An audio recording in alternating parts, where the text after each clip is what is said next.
Queridos amigos, bienvenidos una vez más a Donde Dios llora, un programa que le quiere presentar la realidad de la Iglesia Católica Universal.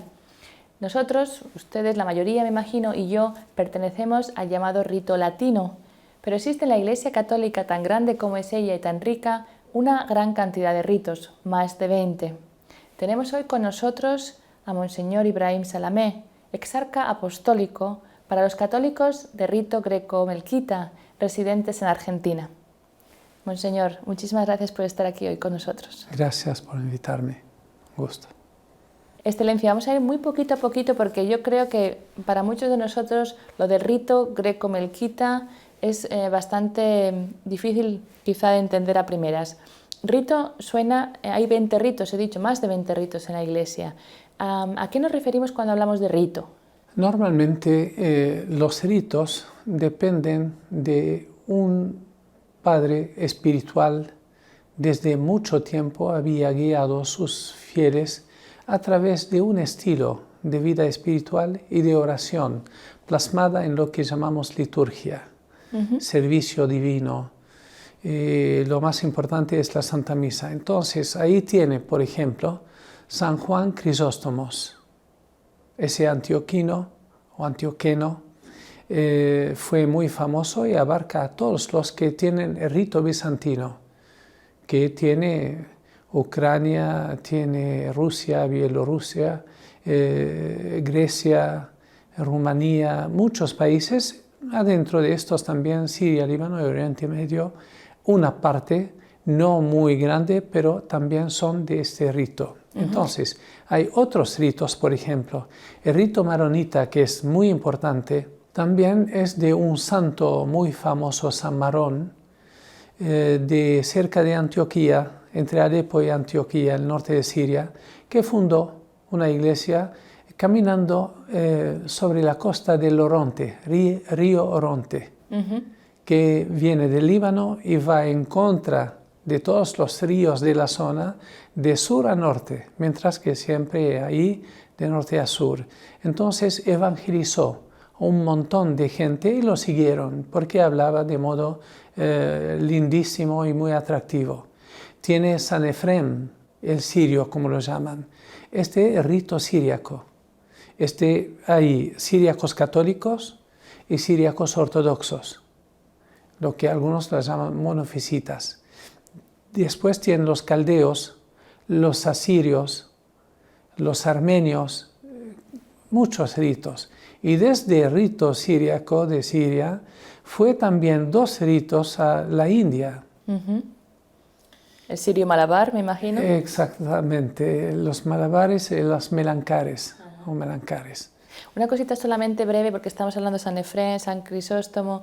Estamos hablando de los primeros siglos del cristianismo y ellos son padres de la fe. Más o menos, ¿en qué época de la historia cristiana se empiezan a hacer esta forma, dijéramos, visual o litúrgica? Casi el nacimiento de esos ritos. Cerca del año 380, la mayoría empezaron a cristalizarse de modo definido, y entre ellos, casualmente, San Basilio el Grande, San Efrem, San Marón, etc., todos eran casi de la misma época y eran amigos. Hay cartas, correspondencias entre ellos. Es fabuloso. Pero el rito copto es, digamos, lo que más abarca a fieles. El con más número de fieles. Exactamente tiene. Los demás no llegamos tanto, pero el rito bizantino viene directamente después del rito latino en importancia el número de fieles, porque, como dijimos, abarca a todos los eslavos, etc., y la zona de Oriente Medio. pero son ritos, mientras que si son ritos católicos, aunque sean diferentes, la fe que comparten es exactamente la misma que la que comparte cualquier católico de rito latino, que es el que conocemos en Europa, en Latinoamérica. Usted sabe que la Iglesia, el gran cisma, digamos, se hizo en el año 1054, pero antes tenían el Papa por, digamos, padre espiritual, para no llamarlo jefe. Entonces, era el patriarcado de Roma que tenía la supremacía.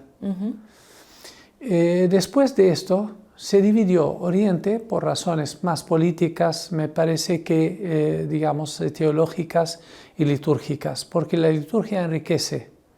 Entonces, ahí se hicieron, digamos, la parte llamada ortodoxa, el otro sector católico. Los unidos de vuelta a Roma después de ese siglo XI, del cisma. Entonces la iglesia siríaca se dividió en dos, la copta también, la bizantina también, la siríaca. El maronita quedó siempre el mismo, no sufrió, digamos, cisma. Siempre unido con la... Exactamente, la Santa Sede. O sea que muchos de los ritos, por eso también a veces es tan complicado, ¿verdad? Muchos de estos ritos son católico greco-melquita en su caso y ortodoxo greco-melquita o católico y compartimos bizantino. La misma liturgia, la divina liturgia, absolutamente la misma. Los mismos santos padres son nuestra referencia, nuestra base en nuestra espiritualidad. Compartimos el mismo, digamos, patrimonio espiritual, es lo de Oriente. Vamos a hablar un poquito más de lo que es el rito greco-melquita, porque creo que la palabra greco viene imagino que del griego, así como latino viene del latín, pero lo de melquita ya suena un poquito más extraño, menos familiar para nosotros. ¿A qué se refiere la palabra melquita? Me parece una muy interesante pregunta porque es cierto, histórica y un poco complicada al comienzo, pero no es tanto. Primero, ¿por qué melquita? Porque en el concilio de Calcedonia hubo dos posturas. Una, que los monofisitas, que negaba la naturaleza humana de Cristo, y la otra afirmaba ambas. Perfectamente hombre, perfectamente Dios. Los que estaban digamos, de esa opinión, de esa visión más correcta, que rige hasta ahora el mundo entero, son esos que siguieron, según sus adversarios, al rey. ¿Quién es el rey? El emperador en Constantinopla, emperador romano. Entonces los llamaron, como en árabe decían, Melek, significa rey. Los melquitas, los seguidores del rey, era despectivo, pero ahora al contrario, un gusto y un honor pertenecer al mismo. Ese por el término melquita. La otra parte, greco. Usted sabe que el Imperio Romano tomó sede durante muchos siglos en Oriente, en Constantinopla. Entonces se llama Rumán en árabe, romanos. Entonces en árabe lo pusieron greco, pero la traducción en árabe no dice griegos. O sea, no tiene que ver con los griegos. No, es romano, es decir, dependiente del emperador de Bizancio, o sea, Constantinopla. Por eso se dice greco-melquita católico. Los ortodoxos también. Dice greco-ortodoxos, no son griegos, son sirios. Son sirios, sí. Pero en aquella tradición, o sea que dijéramos que ya el nombre en sí nos lleva a una realidad de hace muchísimos años atrás, donde el ámbito era el oriental, ¿no? Y exacto, donde todavía se estaban como formando los primeros dogmas de la fe y hubo diferentes quizá grupos y de ahí sale el nombre de greco-melquita. Rito greco-melquita. Pero en el fondo, hoy en día, la única diferencia que existe es en la liturgia, dijéramos, en la manera de vivir los sacramentos, no en la fe, pero en la manera exterior, dijéramos, de vivirla, de celebrarla. Cuéntenos quizá un poquito para que nuestros telespectadores se hagan una idea, ¿cuáles serían para usted como los símbolos más diferentes entre el rito latino, que es el que vivimos nosotros cada día, y el rito de ustedes? Yo creo que de entrada, cuando un oriental y bizantino se persigna, que es la forma común a todo cristiano, ¿cómo hacemos? ¿Yo puedo mostrarlo? Sí, claro, por Hacemos supuesto. así, de ese modo. En nombre del Padre, y del Hijo, y del Espíritu Santo. Amén. De esa forma, y de derecha a izquierda, diferentemente al rito latino. Pero eso significa una teología. Dios es uno, pero en tres personas, Padre, Hijo, Espíritu Santo. Y Jesús tiene dos naturalezas, se encarnó. No es un cuerpo astral, como dicen algunos, y empiezan a decir cosas realmente infundadas, sino dos naturalezas, la humana y la divina. Y la señal de la cruz es el misterio de la redención. Son tres misterios que anunciamos con esa señal de la cruz. Después tenemos las partes principales de la Santa Misa, son en todos ritos cristianos son iguales, porque se trata de lo mismo, pero cada uno lo enfocó a su manera. En el rito bizantino normalmente se lee dos lecturas, porque el rito bizantino es el hombre que está a la escucha de Dios. No el que está, Dios, por favor, hágame tal cosa, te hago tal, yo te adoro, etc. Sino saca muchas citas del Antiguo y del Nuevo Testamento y arma lo que llamamos liturgia bizantina. Hay como 132 citas del Nuevo Testamento y cuantiosas del Antiguo Testamento menos, pero bastante. Lo que significa, como se dijo en el Antiguo Testamento, hable Señor que tu siervo escucha. Nosotros no vamos a aburrir a Dios en nuestros pedidos, sino lo escuchamos a través de lo que juntamos de lo que nos dijo, a través de los padres y los profetas. Eso de un lado. Y del otro, se lee dos lecturas. No se lee del Antiguo Testamento en la Santa Misa. Es también una diferencia. Siempre una carta de un apóstol, Juan, Pedro, Santiago, Pablo, etc. Y texto del Evangelio, sí o sí. ¿Por qué? Porque según nuestro concepto, en el Nuevo Testamento, la nueva era de Cristo, ya no hace falta más de aquella era, aquella etapa, como dijo Jesús, vinos nuevos en cueros nuevos. Entonces no volvemos al Antiguo Testamento en la Santa Misa porque celebramos a Jesús muerto y resucitado.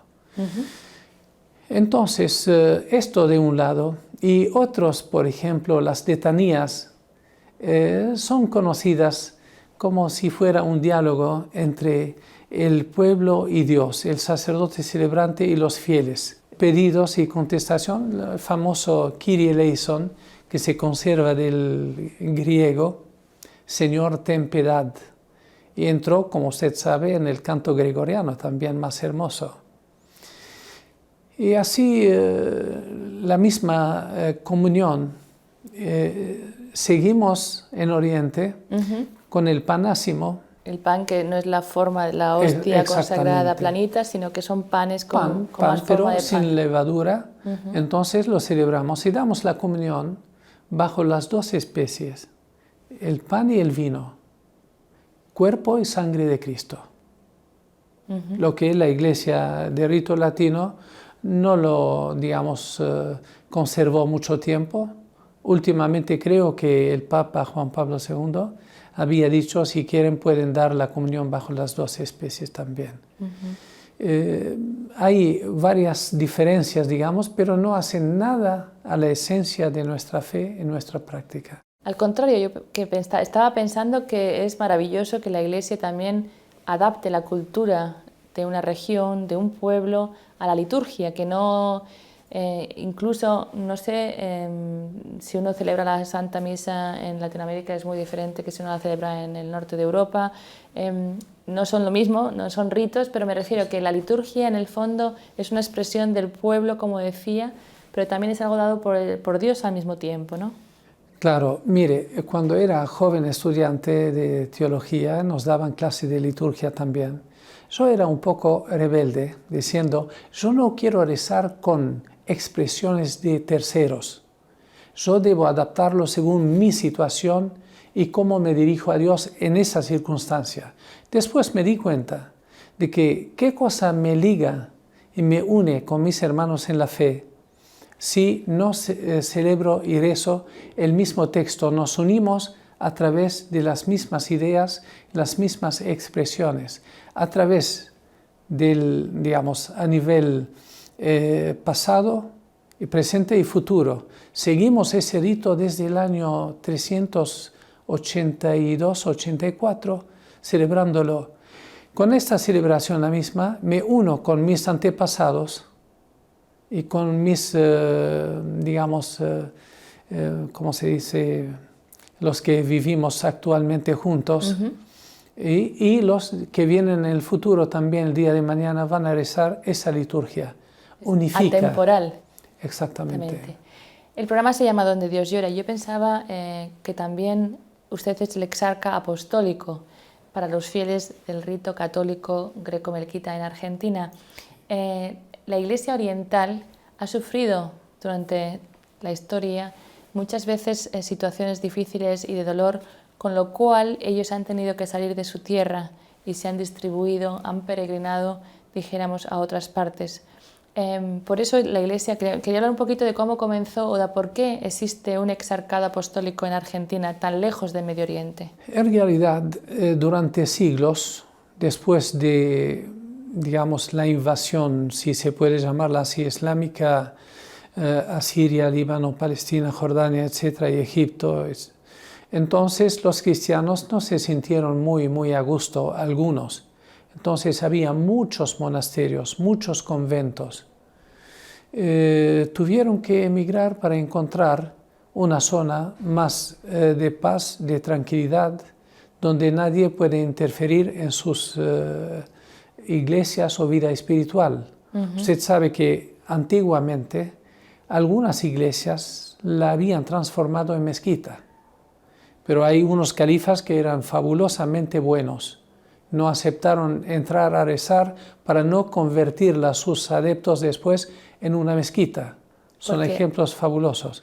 Algunos califas, Umar ibn al-Khattab, por ejemplo, no quiso entrar en la iglesia de la resurrección para que sus seguidores no vayan a reclamarla después.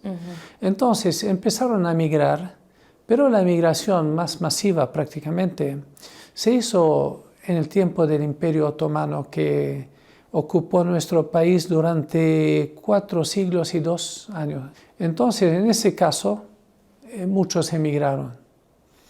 Pero otra emigración masiva fue en el siglo XX, aunque parezca mentira. No, las 2 guerras mundiales. Claro, las guerras mundiales generan un estado, digamos, calamitoso para la población, y más en esa zona donde fue devastada, digamos, por los otomanos.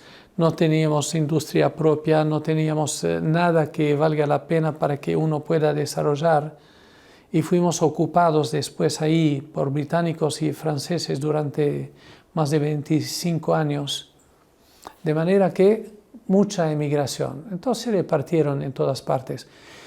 En la era moderna actual, muchos salen afuera a Europa normalmente y Norteamérica a hacer doctorado, especialidad, algo importante, y muchas veces frente al ofrecimiento de cargos y de cosas importantes, termina quedándose ahí. Y después trae a sus familiares, etc. Y últimamente las guerras aumentó muchísimo. Sí, el Oriente Medio es una zona en que no llega a haber paz.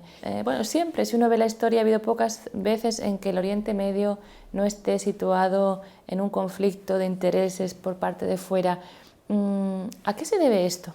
Mire, si no me equivoco totalmente, podría decir que Oriente Medio es rico en recursos subterráneos de energía, gas y petróleo. Y desde el descubrimiento del mismo, no sé si era masivamente en 1924 o antes, pero los ojos fueron de los países industrializados hacia esa zona. Y los cristianos viven una situación muy difícil de estar siempre como entre dos aguas, porque normalmente los cristianos no toman tanto partido político, pero otros quieren que lo hagan, con lo cual siempre están en una especie de fricción entre frentes, dijéramos. Sí, digamos, hay muchas corrientes políticas en la zona. Fíjese, las 2 o 3 más importantes fueron cofundadas por un cristiano y un musulmán. Un movimiento nacionalista, por ejemplo, se llama Al-Baas, por Michel Aflaq y otro musulmán de Hama, fundaron ese gran partido. Otro partido, Nacional Social Sirio, fue fundado por un cristiano del Líbano, que él no ve la división, sino quiere anular todo lo que ese tratado o convenio de Sykes-Picot había dividido Oriente Medio. Quería unir la gran Siria histórica. Y el Partido Comunista, también los cristianos compartieron, igual que sus hermanos musulmanes, ese partido. Y fue en un cierto momento muy fuerte. Aunque sea al estilo un poco italiano, digamos, soy comunista, gracias a Dios, como algunos dicen, ¿no? No es un comunismo absurdo, negación total de Dios, pero una reacción contra algunas injusticias y creen que esa forma de conducir es lo más adecuado. Y se equivocaron. Claro. Es decir, que lo que está explicando es que los cristianos se involucraron en procesos de paz y de justicia. Totalmente al lado de sus hermanos. Volvamos ahora a su realidad del día a día en Argentina, tan lejos, dijéramos, de la patria materna de Siria. Usted ya es argentino, sí, de nacionalidad, lleva 34 años, más de 34 años en Argentina. ¿Cómo es el tener o el ser, dijéramos, pastor de gente de tan diferentes países, porque no solamente son de Siria, también vienen de otros países, para darles ese sentimiento de patria tan lejos de la patria? Bueno, como usted dice, pastor, el pastor sigue a sus ovejas. Por eso también hay muchos orientales, dejan sus países como pastores, como sacerdotes, obispos, lo que sea, y van detrás de las ovejas. No son descarriadas, pero las que se alejaron, entonces no hay que dejarlos huérfanas. Como muchos de los emigrados sirios, libaneses, palestinos en Argentina, hablo específicamente en Argentina, reclamaban de sus patriarcas en Oriente, por favor, mándenos sacerdotes nuestros, porque o no se adaptaban al rito latino, o se sentían realmente siendo orientales a 100%, no solo en cuanto a patria, sino también a rito y liturgia, extraña el hombre a su pasado, lo que vivió siempre. Entonces, ahí los patriarcados envían sacerdotes ahí a la Argentina, a varios lugares donde hay una comunidad más concentrada. Y de ahí creo que en el 2001, finales del 2001, Su Santidad el Papa Juan Pablo II nombró el primer obispo para Argentina. Pero hay otros ucranianos, tenían mucho más antes obispo que nosotros. Monseñor, la última pregunta sería para mí, usted lleva 34 años ya viviendo esta situación en Argentina, ¿y cómo ha sido en esos 34 años? ¿Ha visto usted un cambio en las generaciones? ¿También se van como mezclándose con la cultura latina, dijéramos? Seguramente hay una interacción, digamos, un tipo de influencia recíproca, aunque la mayoría quien más influencia ejerce. Los primeros eran bastante rudos, digamos, en conservar a toda costa su rito y no iban, solo en ausencia de su párroco, iban a la iglesia de rito latino, pero si no, en su rito. Pero después, con el paso del tiempo, se abrieron. Y ahora, hasta fíjese que los casamientos, el papá y la mamá decían, no, usted no te casas, no te vas a casar con una de otro origen. Tiene que ser siria o libanesa, o los padres que lo sean. Hoy día no es una condición de los padres. Y eso pasa para la iglesia también. Todo el mundo va a la iglesia más cercana a su domicilio o donde se haya espiritualmente mejor atendido a gusto. Que sea en la iglesia de rito latino, o bizantino, o maronita, o siríaco, todos por igual. Pero lo que sí que es cierto que también el hecho de que pueda mantener este rito, esta cultura, también hace la posibilidad de que una vez que la situación quizás se calme, en Medio Oriente puedan volver a retornar a su país y puedan también volver a poblar esta tierra bendita que sería bueno que no se quedara sin cristianos. Eso es nuestra esperanza, digamos, aunque la vemos muy tenue, muy lejana, pero los que ya son como quinta generación, ya es su país, es su patria, Argentina. Digo lo mismo para Brasil, para Norteamérica, para Venezuela, para todos lados, digamos. Es una realidad, pero si uno conserva una espiritualidad que enriquece a las personas, la diferencia, en vez de dividir, puede enriquecer también. En ese caso, tenemos mucha experiencia en ese aspecto. Y bienvenida sea. Y entonces seguiremos atendiéndolos mientras que realmente están identificados, y hoy día basta que sea católico. Las divisiones no hacen nada bien, digamos, a la iglesia, pero lindo que cada uno viva su rito y aprofundice su pertenencia al mismo y con gana y gusto sin distinguirse de los demás. Es más bien para crecer en la riqueza y no para crear... Invitar a todos hacia Cristo es el objetivo de todos los sacerdotes católicos del mundo. Muchas gracias, Monseñor Ibrahim Salamé, por haber estado aquí con nosotros, por habernos explicado un poquito más qué significa lo del rito greco-melquita católico.